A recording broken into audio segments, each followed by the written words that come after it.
네, 이제 2부 시작하겠습니다. 1부는 2023, 재작년 경찰대 언어논리 본시험을 다뤘고, 2부에서는 작년 2024 경찰대 언어논리 본시험을 이제 주요 문제들을 같이 보려고 하는데, 난이도는 저도 이제 뭐 주변 다른 선생님들이나 이렇게 보면 전년도에 비해 쉬워졌다라는 분석들이 있어요. 저는 크게 의미가 없다고 생각하는 게, 합격생 점수는, 그러니까 제가 지금까지 1기, 2기 해서 경찰대 초중 합격생 제 수강생 중에서 3명 배출했는데 셋 다 70, 언어는 72점, 72점, 72점으로 똑같았어요. 그리고 그러니까 강사 입장에서의 난이도 차이가 수험생들한테는 그렇게 와닿지 않았을 거라고 생각을 해요. 왜냐면은 이거를 그냥 해설 자료를 만드는 강사 입장에서 보면 올해 뭐 어떤 유형은 뭐가 늘었고 뭐가 줄었고 과학기술은 뭐 경향성이 어떠했으며 논리 문제 이렇게 할 수 있는데, 그러면서 내년에 비해서는 난이도가 쉬워졌다 할 수 있는데, 시험장에서 제가 제한된 시간 안에 문제를 풀어야 되는 수험생들 입장에서 그냥 졸라 어려워요.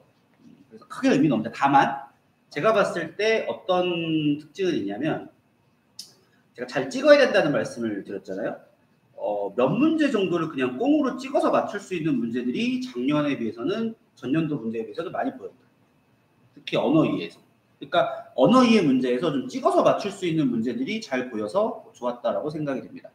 자, 그러면 언어 이해 문제부터 1번 문제부터 볼 건데, 1번 문제는 핵심 논지 문제죠. 요지 파악 문제는 한 문제 정도가 나온다고 보시면 되는데, 얘는 그냥 절대 틀리면 안 됩니다. 자, 여러분, 핵심 논지, 그러니까 핵심 요지 문제에서 오답으로 가장 많이 나오는 패턴이 뭘까요? 내용상 맞는데 논지라고 보기에는 지역적 선지입니다. 요지는 가장 일반적인 선지. 자, 요지 문제 이렇게 말씀을 드릴게요. 가장 일반적으로 예쁘게 생긴 애를 고르시면 돼요. 너무 구체적인 정보를 담고 있는 건 요지가 아니에요. 그런데 이건 상대평가예요. 무슨 말이냐면, 저는 요지 문제 풀 때는 1번 보고서 답 같다고 해서 절대로 1번 답 치지 않습니다. 왜냐하면 상대평가이기 때문에 충분히 이 정도면 요지라고 싶은 내용이 선지가 있어도 걔보다 더 일반적으로 예쁘게 진술된 선지가 있으면 걔가 답인 거예요. 그 문제도 다음 글의 핵심 논지로 올바른 것은이 아니라 가장 적절한 것은 이라고 되어 있죠. 상대평가, 이게 출제 12를 차단하기 위함이에요. 누가 이것도 맞지 않느냐 그러면은 출제 기관에서는 보다 더 적절한 거는 4번이다 이 새끼야라고 답변을 하게 됩니다. 이해됩니까? 자, 그러면 2분이면 충분해요. 2분 드릴 테니까 바로 풀고 시작하겠습니다.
자, 바로 볼게요. 제시문 내용은 뭐, 그러니까 생각 많이 한다고 해서 좋은 건 아니다, 그런 내용이에요. 오히려 많은 숙고와 고려가 올바른 결론 도출을 방해할 수도 있다, 그런 내용인데, 이게 출제자의 의도가 너무 뻔히 보이는데 1번을 답으로 치기가 굉장히 쉽습니다. 자, 보세요. 2번, 3번, 5번 선지 같은 경우에는 사실 특별히 제가 코멘트할 가치는 느끼지 못해요. 1번 선지를 보면 많이 생각한 뒤에 수행한 거는 나쁘다, 맞는 얘기잖아요. 그럼 논지라고 생각할 수가 있거든요. 일부러 그래서 이걸 1번에 저는 배치했다고 봐요. 그런데 논지 문제는 제가 제발 부탁인데, 어떤 선지든 읽고 논지 같다고 곧바로 답지시면 안 되고 5개 다 비교해 보셔야 돼요. 상대평가니까. 자, 4번이랑 1번은 되게 비슷하죠. 주의 깊고 꼼꼼한 판단이 빠른 판단보다는 이익이 되진 않는다. 여기서 제가 2번 문제랑 이어서 언어 논리에 굉장히 중요한 실제 원리를 말씀을 드릴게요. 1번, 4번은 같은 내용을 진술하는 선지입니다. 맞습니까? 같은 편이야. 그러니까 대충 같은 소리죠. 1번이 답이 되기가 쉬울까요? 4번이 답이 되기가 쉬울까요? 왜 4번이 답이 되기가 쉽다고 생각해요? 네, 1번은 보세요. 단정선지예요. 무슨 말인지 보세요. 편하게 보세요. 남자는 잘생겼다.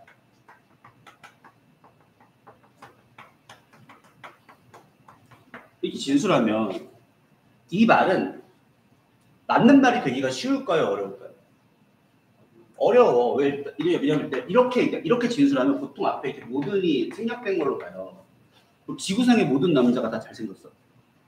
한 명이라도 못생긴 사람이 있으면 거짓이 돼요. 근데 남자는 잘생길 수도 있다 해버리면 이 말은 맞기 쉬울까요? 어려울까요?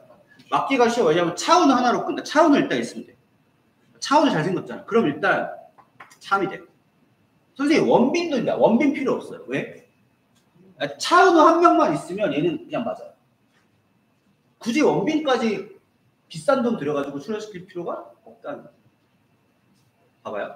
1번은 더 많이 생각한 건 항상 나쁘대. 그럼 항상 나쁠까요? 예를 들어 자 100번이 있는데 100번 사고를 했어요. 99번은 많이 생각해서 나빠. 한 번은 많이 생각해서 딱 한 번 좋았어. 그래도 1번은 틀려요. 한 번 때문에. 4번은 많이 생각하는 것이 항상 좋진 않나. 이렇게 하면은 한 번만 케이스 차은우 한 명만 있어도 4번은 성립돼. 그러니까 1번이 더 스페시픽한 선지가 되고 4번이 더 제너럴한 선지가 돼요. 요지는 무조건 제너럴. 그래서 4번을 보셔요. 이런 거 틀리시면 안 됩니다. 자, 2번을 풀 건데 2번은 제가 가이드를 드릴게요. 제시문 읽지 말고 푸세요. 이게 뭔 개소리야. 제시문을 읽지 말고 선지만 보고 답을 내보세요. 어이가 없죠. 시간은 1분 드리겠습니다. 제시문 읽지 마십시오. 선지만 읽고 답 내는 겁니다.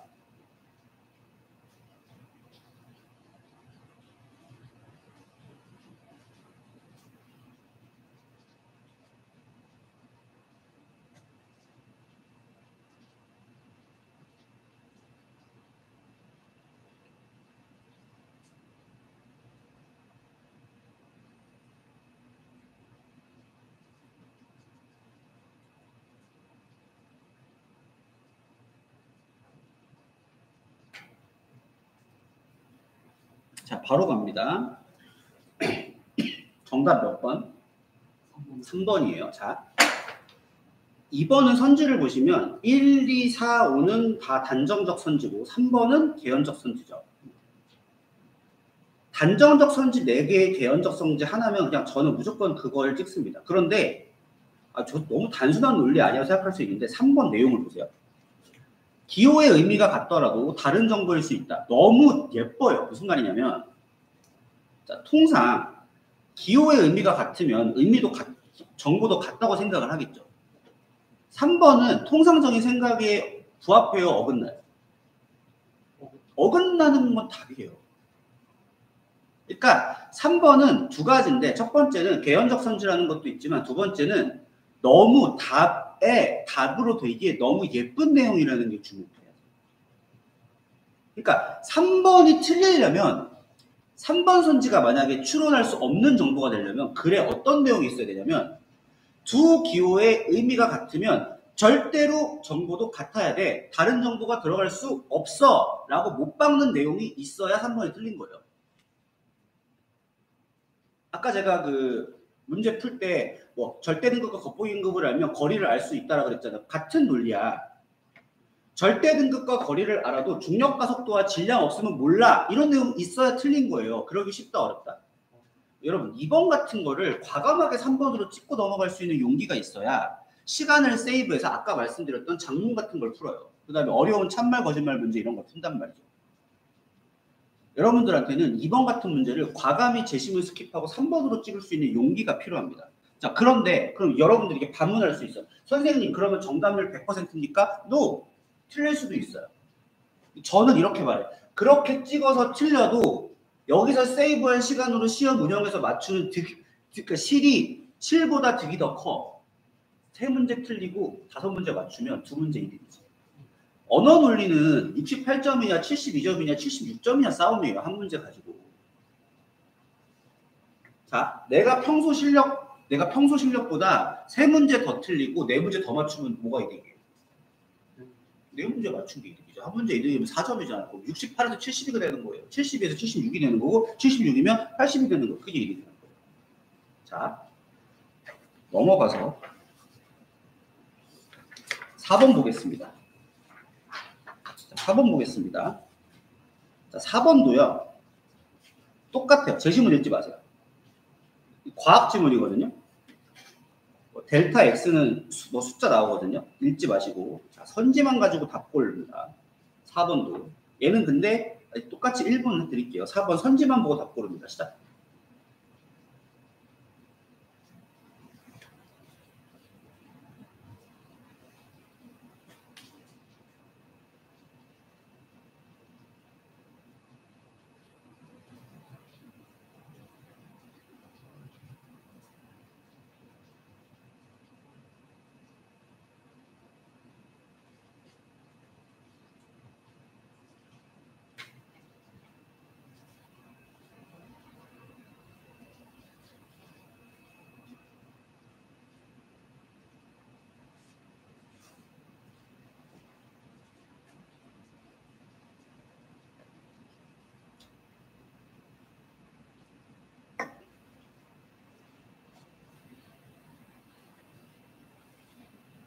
자, 다 정답 몇 번? 5번. 알겠어요? 봐봐. 5번 봐봐. 알고 있는 정보 몇 개? 5개. 개체수 A, B, C, D. 5개 알면 추산할 수 있지 않겠어요? 진짜? 5개 알면 추산되지 않을까요? 근데 봐봐. 5번 틀리려면 어떤 내용이 있어야 돼? 야, 이 새끼들아. 너네가 비록 나그네지와 흰담비의 개체수와 A, B, C, D 값을 다 알지라도 이를 모르면 몰라 이 새끼들아 라고 있어야 돼. 지금 저 리케아 문제부터 같은 얘기 반복 중이죠. 야, 절대 등급과 겉보기 등급 알면 거리 추산 가능하다 틀리려면 너 이 새끼야. 절대 겉보기 알아도 중력 가속도랑 질량이랑 항성 사이에 뭐 말도 안 되는 소리 하고 뭐 항성 사이에 몰라 아무튼 뭐 있어야 돼. 뭐 빅뱅 이론까지 동원해야 알아. 뭐 이런 내용이 있어야 돼. 그런 내용이 있을까요? 초기 개체 A, B, C, D 시간까지 시간 후의 개체 변화 추산 이것도 추산할 수 있다잖아요. 되지 않을까요? 설마 이게 안 될까? 안 되려면 너네가 개체수와 A, B, C, D 다 알아도 2를 모르면 절대 1억 번 중에 한 번도 안 되지롱 있어야 돼. 진짜 그런 내용 진짜 10년에 한 번 있을까 말까 해요. 진짜. 정답 몇 번? 5번. 그러니까 여러분 되게 정답처럼 생긴 선지를 보는 감이 있어야 돼요. 그런데 이제 2024 언어 논리가 지문이라든지 문제 난이도 자체는 더 어려워요. 뒤에 장문 같은 거는 못 풀겠어요. 더 어려워. 그런데 이렇게 선지를 가지고 찍을 수 있는 문제가 일부 존재한다는 점에서는 시험 운용을 잘하면 괜찮지 않을까라는 생각이 듭니다. 자, 넘어가서 이제 논리 문제를 좀 보겠습니다. 논리 문제를 좀 볼 겁니다. 어디로 가시냐면 8번, 9번 연속으로 볼게요. 8번은 참말 거짓말 문제입니다. 그런데 이거 맞출 수 있는 문제입니다. 자, 9번은 참말 거짓말 반드시 참 문제긴 한데 참말 거짓말이 아니라 이제 그냥 논리 추론 문제인데 자, 8번 논리 게임, 9번도 논리 게임, 7번도 논리 문제죠. 그다음에 10번도 논리, 11번도 논리 이렇게 논리 문제가 쭉 있는데 자, 8번, 9번 연속으로 풀어볼게요. 자, 시간은 8번, 9번 합쳐서 5분 드릴게요. 8, 9번 합쳐서 5분인데 한 문제만 맞춰서 좋아요. 자, 지금부터 시작을 해보겠습니다.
같이 볼게요.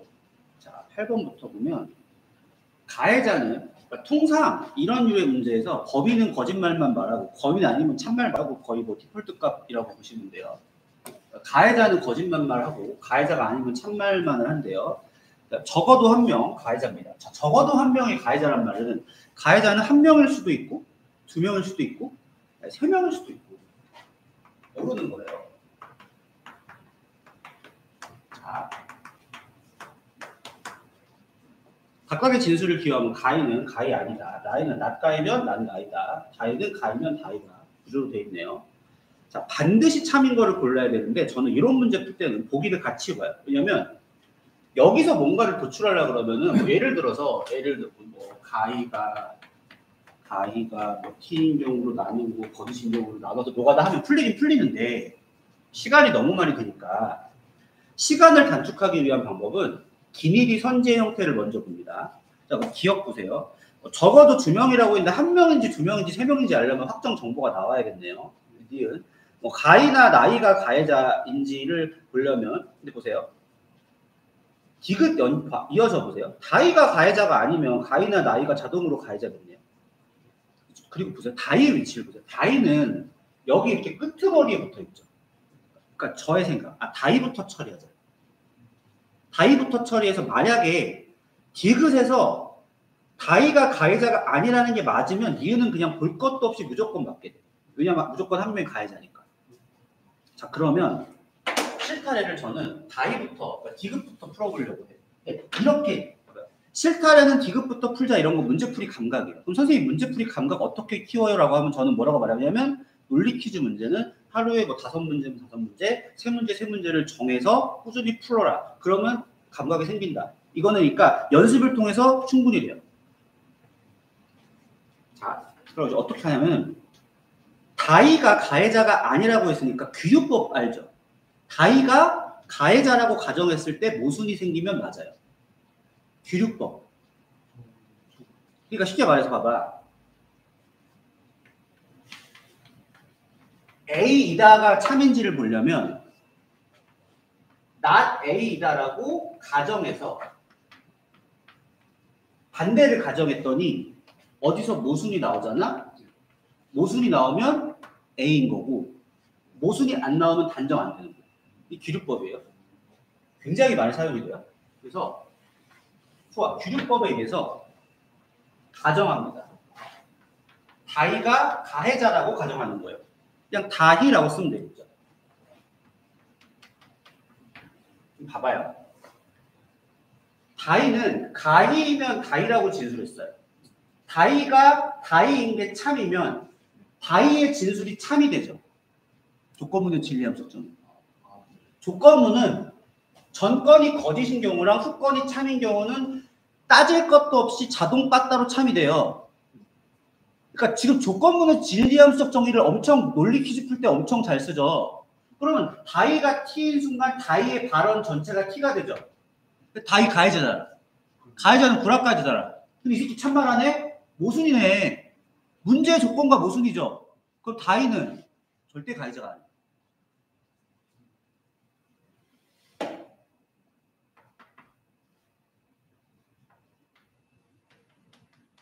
확정. 니은 디귿 동그라미. 자, 그 다음 보세요. 보세요. 다이는 가해자가 아니죠. 그럼 다이는 참말해야 되죠. 근데 후건이 거짓이죠. 다이가 가해자가 아니니까 후건이 거짓인데 조건문이 참이 되려면 전건도 거짓이어야 해요. 무엇에 의해서? 조건문의 진리함수적 정의에 의해서. 그러면 누구도 가해자가 아니야. 가희도 아니야. 최소 한 명 가해자라며. 나이겠네. 자, 조건에 맞는지 볼까? 참, TF, 맞네. 가해자 몇 명? 한 명. 기억 그으시고 정답 4번. 깔끔하게 풀리죠. 무엇에 의해서? 조건문의 진리함수적 정의. 조건문의 진리함수적, 논리학에서 가장 중요한 게 지금 제가 말씀드리는 조건문의 진리함수적 정의에 대한 거. 이거는 그냥 외워야 돼요. 그럼 진짜 여러 문제를 빠르고 정확하게 풀 수가 있습니다. 자, 9번으로 바로 넘어가서 자, 9번에서 중요한 거 기호할 때 중요한 건데 자 보세요. 여기 제가 썼는데 A면 B다. 뭐라고 기호해요? A 화살표 B. A일 때만 B다는 반대로 이렇게 기호합니다. B면 A.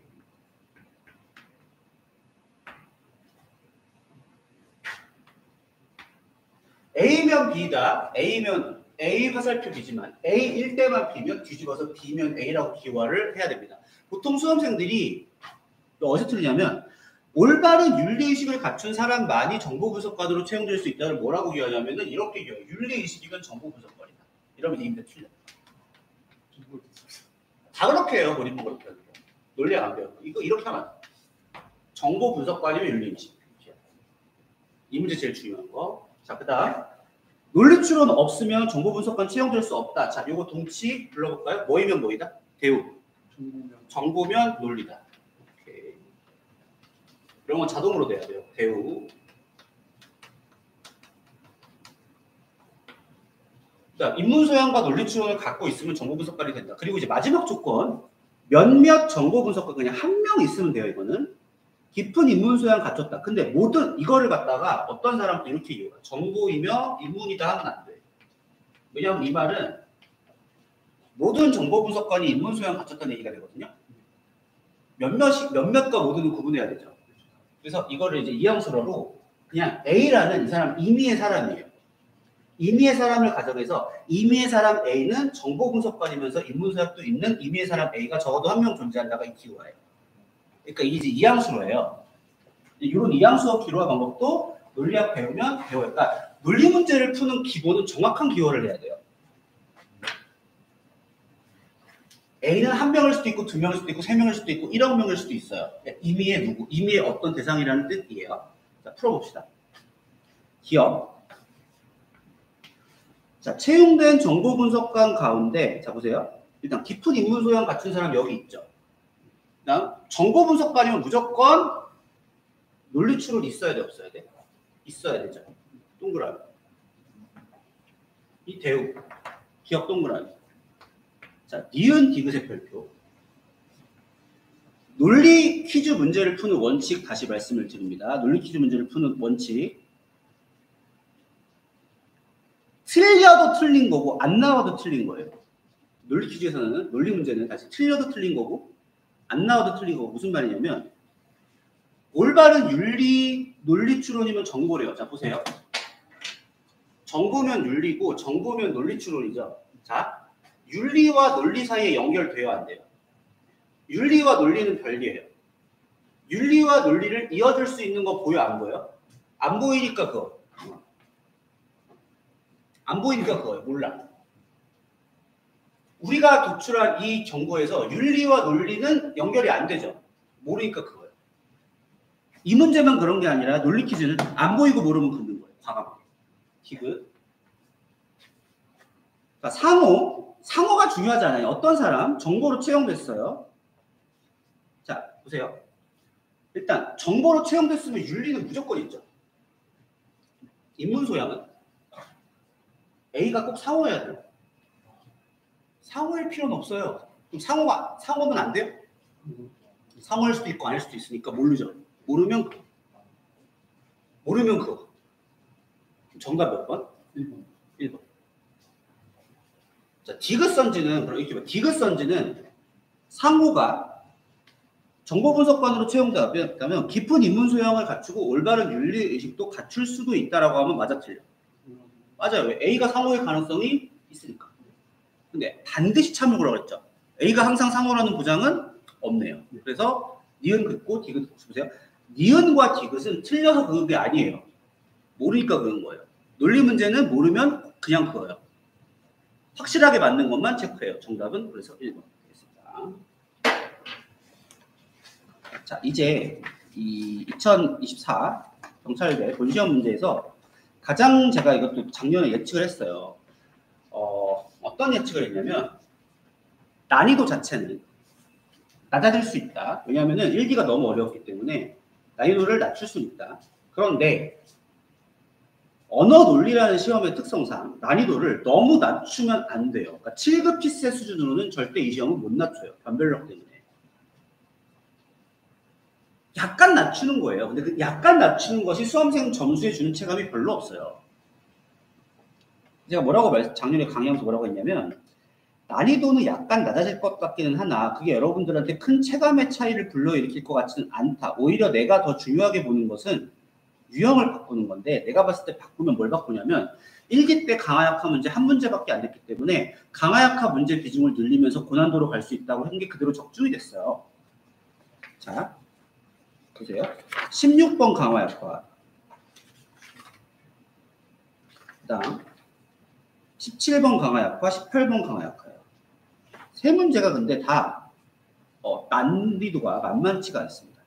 자, 그래서 지금부터 일단 16번을 먼저 풀게요. 16번 시간 3분 드릴게요. 16번 문제 풀 시간 3분 드릴 텐데, 자, 다시 말씀을 드릴게요. 왜냐하면 1부 때도 말씀을 드린 건데, 1부 때도 말씀을 드린 건데, 혹시나 이제 1부 영상 안 보고 2부 보시는 분들 있을까봐 다시 강화약화 판단 기준의 원칙을 말씀을 드릴게요. 가설이 있고 증거가 있는데, 증거와 가설과 일치하면 뭐고, 강화고, 불일치하면 약화고, 그 다음에 상관이 없어. 상관이 없다는 건 무슨 말이냐면은, 자, 흡연을 하면 폐암에 걸린다가 가설인데 증거는 차은우가 잘생겼다. 아무 관계가 없죠. 그러면 그 구간. 강화 판단할 때는 관대하게 엄격하게. 관대하게. 대충 같은 편의로 손들어주고, 약화는 엄격하게. 이렇게 생각하면 돼요. 이익을 주는 건 관대하게, 불이익 주는 건 엄격하게. 다만 경쟁 가설이 있을 경우에,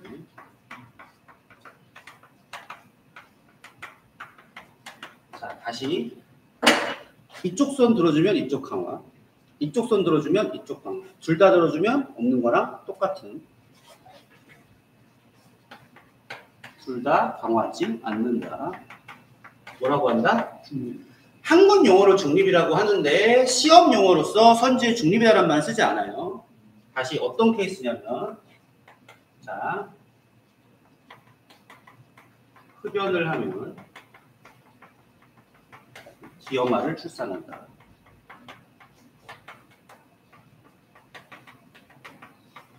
가설 1, 자, 가설 2, 마약을 하면 기어마를 출산한다.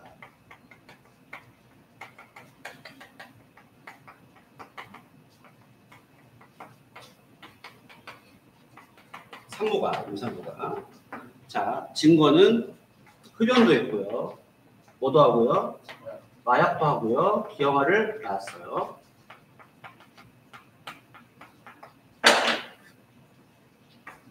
일치 불일치. 일치 불일치. 두 손 다 들어주는 거네요? 없는 거랑 똑같다. 강화 아니에요. 또 질문할게요. 약한가요? 봐봐요. 양쪽 편 다 들어준 게 왜 약화예요? 이 편 안 들어줘야 약하죠. 강화도 아니고 약화도 아니고 무관이야? 무관하지도 않죠. 얘는 강화도 아니고 약화도 아니고 무관도 아니에요. 얘를 뭐라고 한다?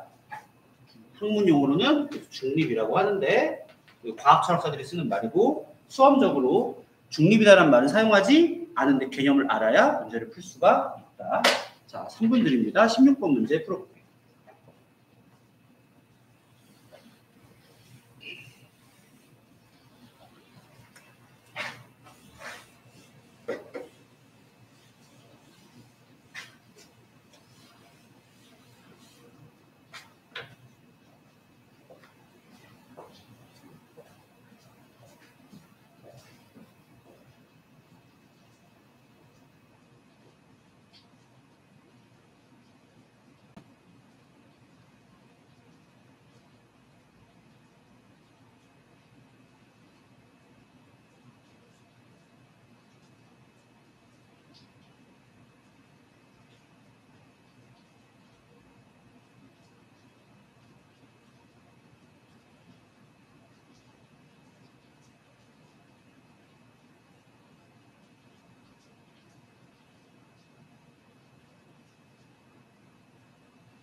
보겠습니다. 상식이 있대요. 상식은 자 과학적으로는 물질은 생성 소멸이라 상태 바뀜이래요. 과학적으로는 상태 바뀜이 맞대요. 우리 상식은 상태 바뀜이 아니라 생성 소멸이래요. 그러니까 상식은 틀린 거죠. 이 상식이 절 연령대 있지만 어릴수록 상식이 크대요. 자 A는 납작 넓음, 길고 좁음. 그림으로 그리면 이건데 이거 같은 거죠. 같은 거죠. 같다고 생각을 잘 안 하겠죠.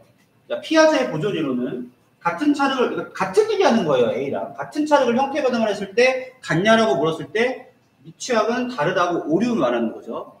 또 이거는 상식에 부합하는 거죠. 뭐라 그러냐면 아이들은 보존 개념을 갖고 있지 않다가 성장하면서 개념을 형성한대요. 자, 그럼 보세요. 초등학생 얘기가 나오는데 피아제에 따르면 초등학생은 셋 다 같지 않다라고 했잖아. 미취학은. 초등학생은 같다고 해야 돼, 안 해야 돼? 보존 개념은 상식이에요, 과학이에요? 보존 개념을 갖고 있지 않다가 성장하면서 형성한대요. 보존 과제에서는 자, 봐봐요. 찰흙은 같은 건데 미취학은 보존 없는 거죠. 없는 애들은 같지 않다라고 상식에 부합하는 답변을 하는데 오류래요. 그러면은 초등학생은 미취학보다는 머리가 컸잖아요. 그 보존을 형성하겠지. 그럼 뭐라고 답해야 돼? 몇 개가 같다 그랬는지 모르지만 그러니까 뭐 한 개든 두 개든 세 개든 같다라는 답변을 해야 피아제의 보존 이론에 부합하는 거죠. 이거 이해하면 풀 수 있는 문제예요. 기억볼게. 자, 어린아이들이 자 A, B는 같은 거죠. 근데 피아제에 따르면 어린애들은 이거 같은 거 구분해 못해. 못하니까 강화하겠네요. 근데 봐봐요. 선생님 찰흙 실험 아니잖아요. 용기 실험이잖아요. 이렇게 디테일한 차이가 있어 없어? 있어. 그런데 대충 봐봐. 대충 용기나 찰흙이나 결국 다르게 보이는데 같은 거잖아요. 다르게 보이는데 같은 거잖아요. 그러니까 같은 편이라고. 그러니까 강화를 판정할 때 어떻게 판정하시라고요? 대충 맞는 말이면 대충 같은 편이면 손 들어준다고요. 강화는 일부 차이점이 있어도 대충 같은 편이면 손 들어주는 게 강화예요. 동그라미. 니은 봐봐. 초딩이 한 가지가 아니래. 봐봐. 초딩이야. 한 가지 아니야. 두 가지는 맞다지. 자, 아니라는 거 정답 오답. 아니라고 하면 오답이죠. 차라리 똑같으니까. 초딩은 세 가지 중에 두 가지의 정답 맞춘 거네. 왜? 뭐가 생겼으니까. 보존 개념이 생겼으니까 왜 약화야 강하죠? 이렇게 푸는 거라고요. 맞죠? 자, 디귿 보세요. A의 진행 방식을 수정하여 A에서 B로 물을 옮기는 과정에서 물의 일부를 덜어내어 두 용기의 물 높이를 맞추었을 때 같다고 대답한다면 약화인가? 자, 보세요. 약화는 판정을 제가 어떻게 하라고 그랬어요? 졸라 엄격하게 하라고 그랬죠. 보세요. 앞에 컴마 떼고 같다고 하면 약화 맞죠? 아이들은 물의 양을 같다 그래야 돼, 다르다 그래야 돼? 다르다고 해야 돼요. 앞에 컴마를 봤더니 A에서 B로 옮기는 과정에서 물의 일부를 덜어서 물 높이를 맞췄다고 뭔가 실험에 변형을 줬죠. 자, 강화 판정할 때랑 약화 판정할 때는 기준이 달라요. 뭐가 약간 달라졌네? 뭐가 약간 달라졌네? 자, 강화는 달라져도 상관이 있다, 없다? 없어. 약화는 졸라 상관이 있어요. 약화라고 할 수 없어요. 왜? 앞에 뭐가 달라졌잖아. 그럼 애들이 물의 양이 같다고 말한 게 앞에서 물의 일부를 덜어서 물 높이 맞춘 것 때문일 수 있으니까 약화라고 단정할 수 없다가 돼요. 강화는 뭐냐면 실험 변경했어도 대충 맞으면 손들어줘요. 약화는 엄격하게 판정해요. 그러니까 기억에서 약화를 판정할 때 같은 실험 아니지만 대충 같은 편이니까 들어주자라고 해놓고서 디귿은 야 잠깐만 실험 앞에 뭐 달라졌잖아. 봐봐. 강화 판단 기준과 약화 판단 기준이 같아 달라. 기준의 스트릭트함이 다르다고. 그냥 일치 강화 불일치 약화 이거는 진짜 그거는 그냥 문제 풀 때 쓸모가 없는 얘기고 더 중요한 건 강화는 대충 맞으면 손들어주고 약화는 졸라 꼼꼼히 빡세게 따져야 돼요. 마인드? 그러니까 약간 어떤 느낌이냐면 이거야. 선지에서 강화는 웬만하면 손 들어주고 싶은 마인드로 가고 약화는 긋고 싶은 마인드로 가요. 다시 강화는 웬만하면 맞게 해주고 싶은 마인드. 약화는 웬만하면 약화 안 하고 싶은 마인드. 이게 왜 이렇게 되냐면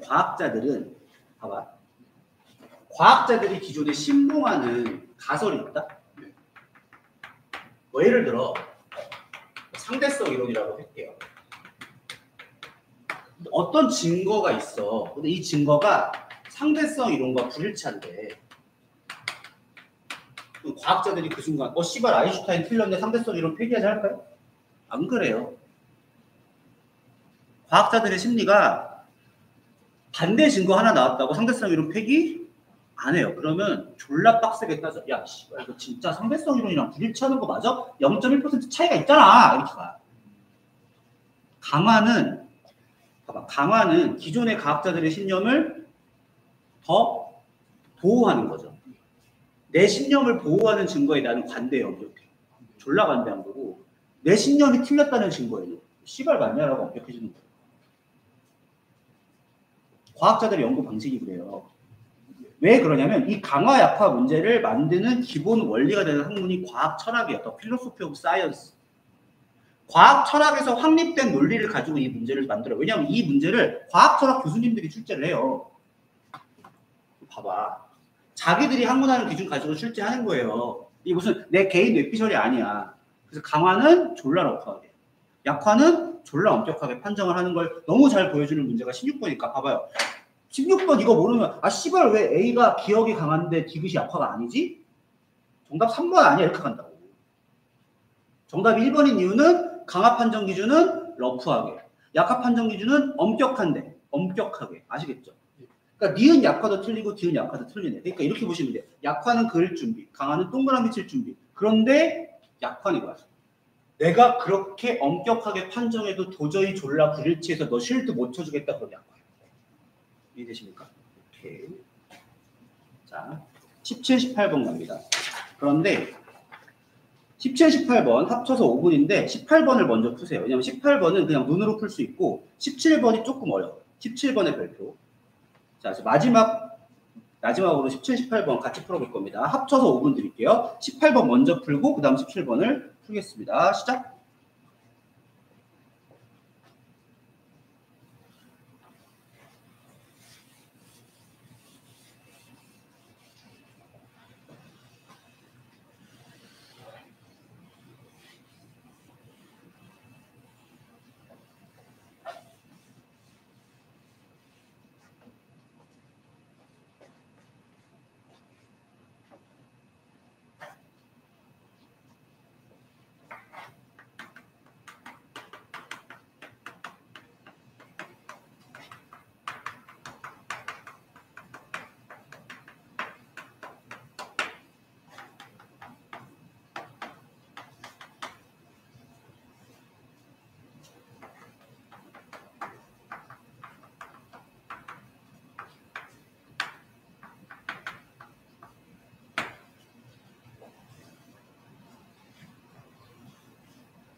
같이 볼게요. 18번 말로 볼게요.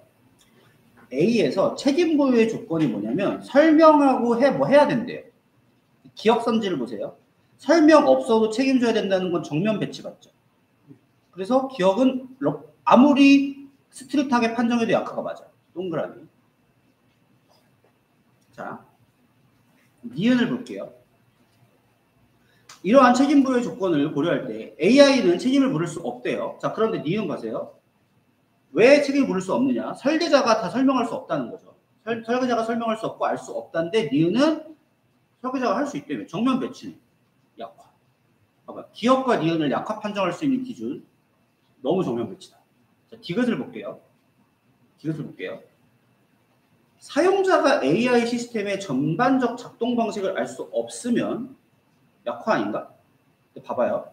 AI가 한 일에 책임을 묻는 한 가지 방법은 AI와 직접 관련된 인간에게 책임을 지운대요. 자, AI와 직접 관련된 인간이 누구예요?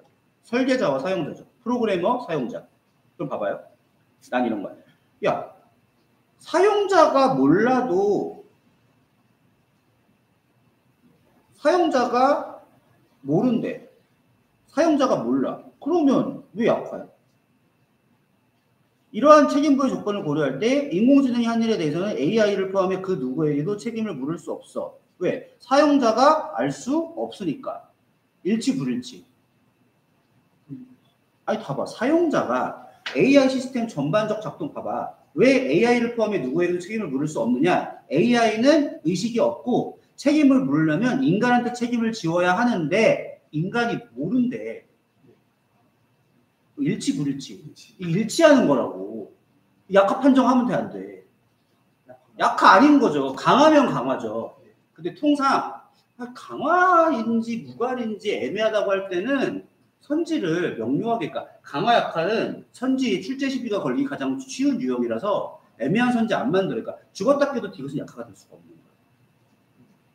디귿을 약화시키려면, 그러니까 A를 약화시키려면 A와 정면 배치되는 증거가 있어야 되는데 사용자가 전반적으로 알 수 없다는 거는 정면 배치가 아니에요. 그래서 다 맞아요. 정답이 5번. 18번은 말로 풀었고. 자, 17번 볼게요. 자, 내용은 이거예요. 학습 능력을 예측시킨다고 구라를 쳤는데 실제로도 학업성 치도라는 거예요. 자, 그런데 여기서 실험군 대조군이라는 개념이 나오는데 자, 굉장히 중요한 겁니다. 왜냐하면 과학기술 지문은 대부분 실험군 대조군 상황을 상정해서 문제를 만들어요. 자, 보세요. 자, 아까 했던 비슷한 거예요. 흡연이 기형의 출산의 원인이라고 가정을 해서 실험을 했더니 어떤 산모가 흡연을 해서 기형아 나왔으면 가설이 맞다? 아니, 왜? 기형아가 흡연 때문에 나온 건지 다른 것 때문에 나온 건지 알 수 없어요. 왜냐하면 산모가 뭐도 했냐면 마약도 했어. 얘가 마약도 한 거야. 그러면 이 기형아 흡연 때문에 나온 건지 마약 때문에 나온 건지 알아 몰라? 실험 한번 더 해. 이 사람 흡연하면 될까요? 안 될까요? 흡연 안 돼. 자, 중요한 질문. 마약 해야 돼, 안 해야 돼? 봐봐. 흡연도 안 하고 마약도 안 했는데 정상화가 나왔어. 의미가 있어요, 없어요? 봐봐. 두 개가 다르지. 두 개가 다르면 뭐 달라요? 몇 개만 달라야 돼?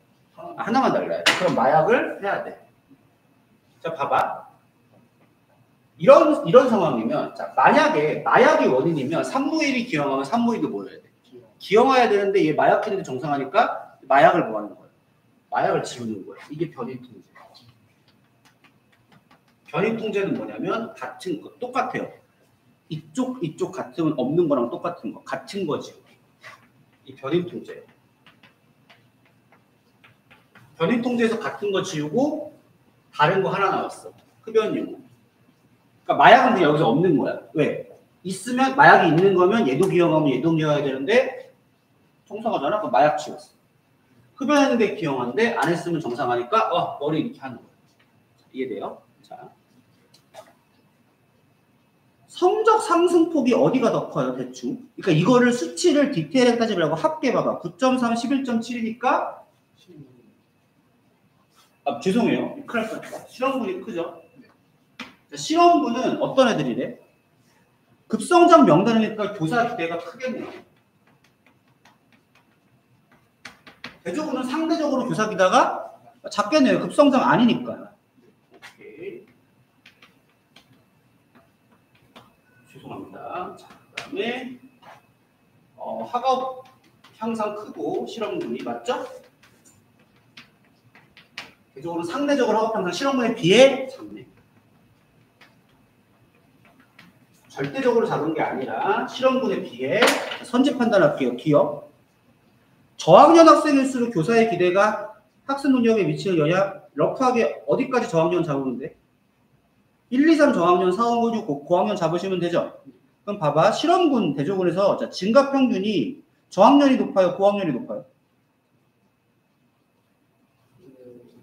산수 정도 하면 되지. 고학년. 에이? 1, 2, 3, 1, 15.4, 2, 16.5, 3, 6.0, 4, 4.7, 5, 17.5, 6, 10.0 합쳐서 나눠봐. 총합으로 계산해도 되죠. 아, 대조군요. 네.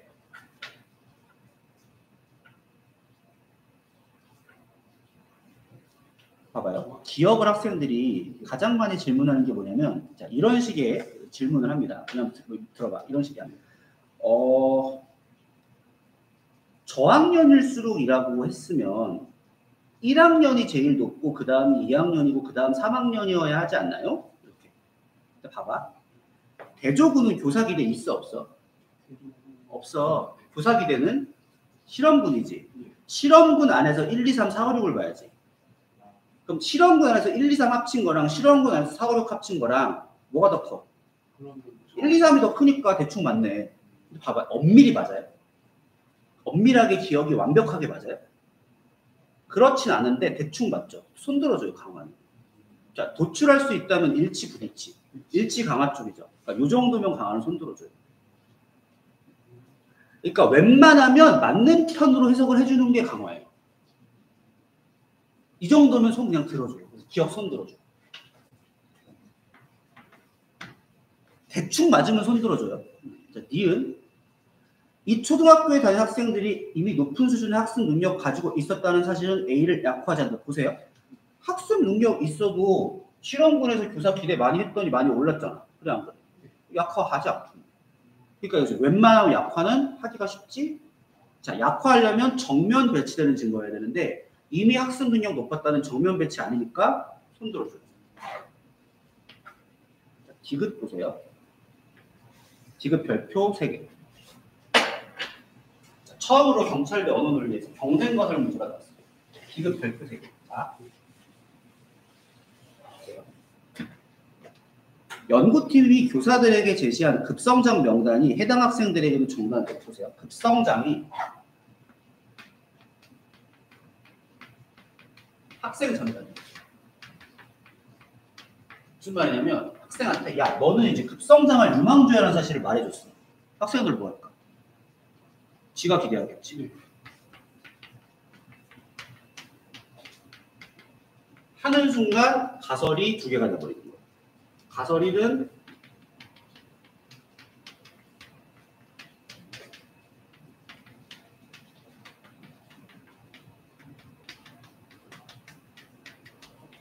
이게 돼버리고 가설이는 뭐예요? 그렇죠. 경쟁 가설을 그러니까 디귿에서 연구팀이 교사들에게 제시한 급성장 학생들에게 전달이 경쟁 가설을 만들어주는 조건. 가설이는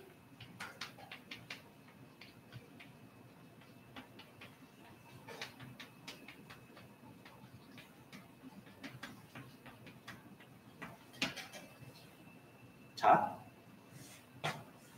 실험 결과 A가 자, 보세요. 실험 결과가 가설이와 일치 불일치? 일치. 오케이. 가설이와 아니죠. 봐봐. 학생 기대 때문에 올랐다고 합니다. 성적이. 기대를 많이 했 봐봐. 급성장 명단에 포함된 애들이 성적이 많이 오른 게 실험 결과지. 얘는 뭐라 그러면 돼? 학생들이 스스로 내가 급성장할 것이라는 기대 때문에 성적 올랐다고 하면 돼. 봐봐. 대조군은 급성장 명단에 없지. 학생한테 전달해야 안 해? 안 해. 실험군은 급성장 명단에 있으니까 학생한테 전달되지. 그러면 이 관점에서 보면 실험군과 대조군의 차이는 교사가 기대했냐 안 했냐의 차이가 아니라 학생 스스로가 기대했냐 안 했냐의 차이가 돼요. 그럼 완벽하게 부합하죠. 학생이 기대 많이 했으니까 사법 성적 많이 됐고, 학생 지가 기대 안 했으니까 왜? 지 보고 내가 유망주 아니라 그랬으니까 기대 안 해. 성적 안 해. 일치해, 불일치해. 일치한다고. 경쟁 가설 두 개와 모두 일치해요. 그럼 얘를 아까 제가 뭐라 그랬죠? 이 새끼가 중립이라고요. 교사 손도 들어주고 누구 손도 들어줘요? 학생 손도 들어줘요. 양쪽 손 다 들어주면 없는 거랑 똑같으니까 강화? 아니라고. 이게 중립의 논리예요. 이거 대부분 5번 쳐서 틀렸어요. 강화잖아. 아니야. 학생이 아는 순간 학생의 기대가 성적 향상에 도움을 준다는 경쟁 가설이 생겨버립니다. 하는 순간 바로 중립. 학생 편, 교사 편 둘 다 들어주기 때문에 없는 거랑 같다가 나와버려요. 오케이? 정답 몇 번? 3번. 여기까지. 보세요. 강화약화 문제 이렇게 어렵게 만들면 틀려요, 다. 뭐 공부해야 돼요? 강화약화 비난 논리를 공부를 하셔야 합니다. 2024년 일단 오늘 여기까지 봤습니다. 자, 그리고 이제 2개년 문제, 그러니까 정확히는 3개년인데 그러니까 어제 이제 예제 받고 오늘 2023 본시험, 2024 본시험 주요 문제들을 살펴봤습니다. 경찰대 언어 논리 어떻게 공부를 해야 하는가? 제 수업을 들은 게 가장 효율적 방법이에요. 광고하네요. 보세요.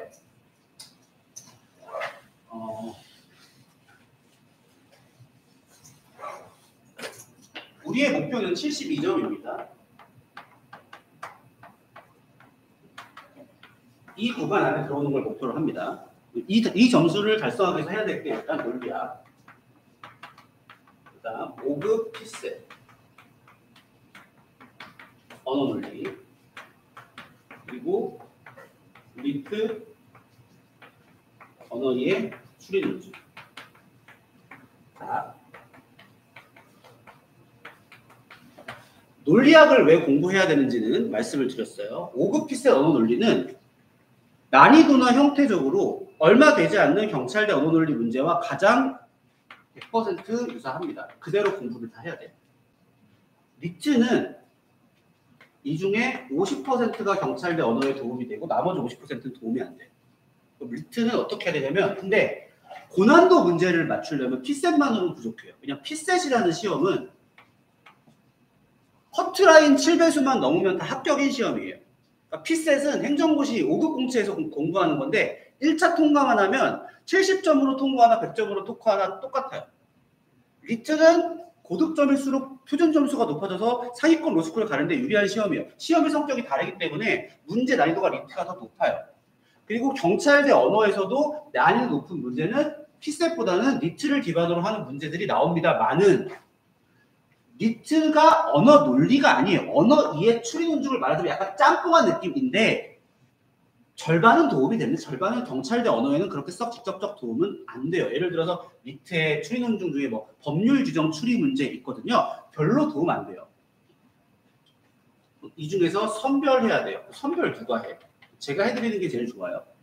수업은 기본적으로 토요일 15시에서 19시까지 이루어지는데 자, 1부, 2부를 나눠서 진행을 합니다. 2시간씩.